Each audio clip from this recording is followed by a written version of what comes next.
What's up, YouTube? Wolf God the Bounty Hunter here. Getting ready to head out on the hunt, but I had a few minutes. I want to talk about choosing a duty weapon as you become a new bounty hunter. All right, let's get to it.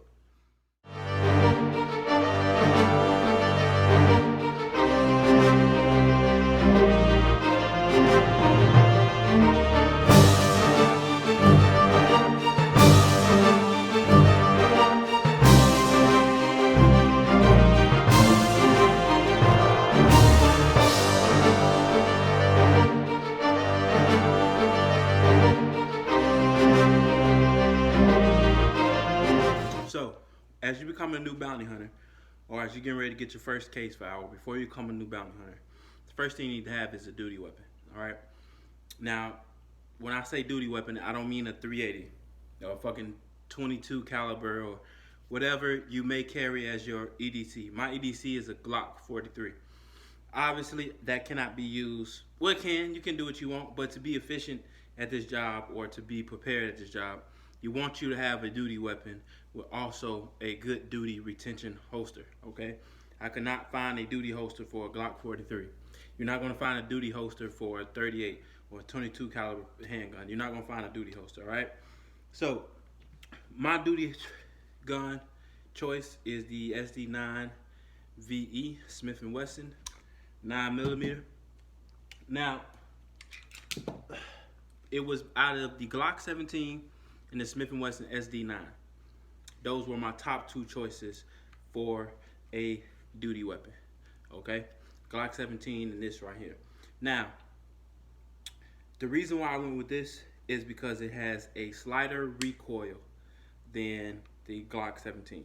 All right, the recoil is a little slight. It's more controllable than Glock 17. Although Glock 17 don't have much recoil, this is slightly controllable. Okay, this is why I went with the Smith & Wesson. Okay, there's only two cons about the Smith & Wesson SD9 VE. Now, the first con, and I knew this as I was buying the gun, the first con is a long trigger pull. See that? Long trigger pull. 1, 2, 3. See that? So that's the only con to me about this gun. But as a duty weapon for me, and being in the bail industry, you know, we don't have protection as a police officer would. So if we shoot somebody or we have to shoot our gun, we better have a good reason to. So with that long trigger pull, I decided, well, if I'm pulling this trigger, that means I have to. Okay, it won't be an accident. It won't be. See that? See that safety mechanism? Won't be an accident. You actually have to put some force on that to get that to pull. Okay, so if I'm pulling the trigger on this Smith & Wesson, I need to pull the trigger. All right. The second con is that I did not realize, because it seemed so similar to the Glock 17, was that it was going to be very difficult to find a duty holster for the SD9 Smith & Wesson. Okay, now that is the only thing. I mean, I searched and searched and searched, and then I finally found a good, solid duty holster, and this is the Ki-Tech. This is the Ki-Tech duty holster. Now, this holster is pretty good. Got the locking mechanism. There's no way you're getting this out.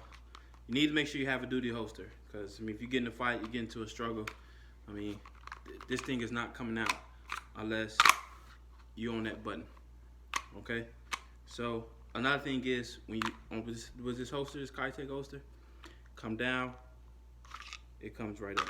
Okay, so interchangeable paddle on the back. I like that about it. I actually changed it from the one it had, but I must have spent about a month looking for a good holster, and I paid about $40 for the Ki-Tech holster. Okay, so you need your duty holster, and you need your good solid duty weapon, Smith & Wesson, 16 rounds plus 1 in the chamber. You know, that's gonna get the job done, you know. So I just wanted to share you guys what I chose as my duty weapon. Make sure you have a good duty weapon if you're trying to become a bounty hunter.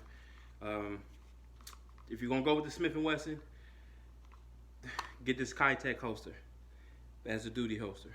It's going to be, if you go with a Glock, you'll find tons of duty holster for a Glock 17 or whatever. But before you buy your duty weapon, make sure there is a duty holster available for it, or you have a lot of options. Okay. All right. Thank you guys for watching. Subscribe, like, comment. If you want to see some clips of us to capture, go to my Instagram, J_Wolf Guy. All right. Peace out.